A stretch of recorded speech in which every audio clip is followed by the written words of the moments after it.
International Airport, a project officials say will become Africa's largest aviation hub once completed.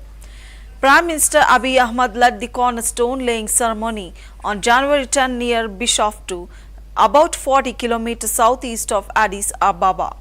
The airport is planned to feature 4 runways and an initial capacity of 60 million passengers annually, with long-term expansion to 110 million passengers, according to Ethiopian Airlines.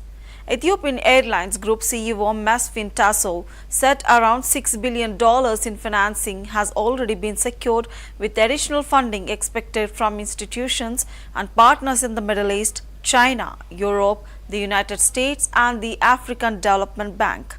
The airline has committed $610 million from its own resources for early construction.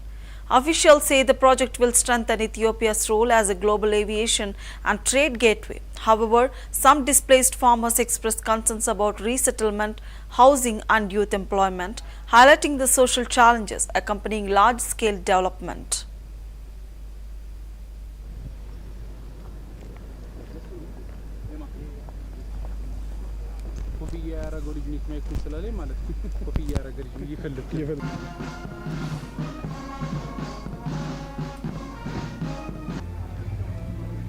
What makes more sense?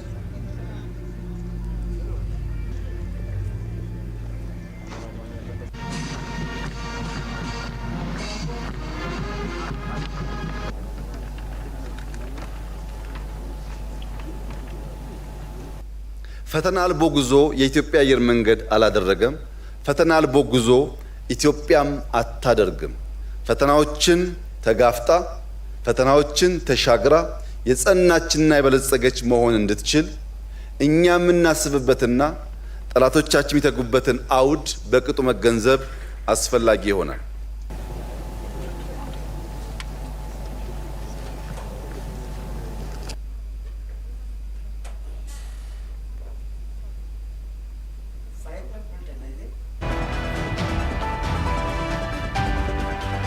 We have submitted the feasibility study of the project to these potential financiers, and many of them have expressed interest to participate, and they have started their due diligence. So far, about $6 billion have been pledged, but we expect that it will increase.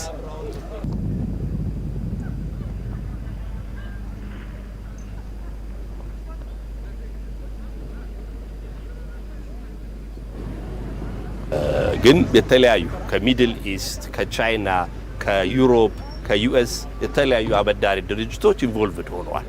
ሶ ይሄንን እንደ አንድ ቋት ውስጥ አስገብተን ነው የምንጠቀመው። እዚህ ላይ መግለጽ የምፈልገው ኢትዮጵያ አየር መንገድ ዛሬ ላይ ያስጀመረው ስራ ወደ $610 ሚሊዮን የሚያወጣ ስራ ነው።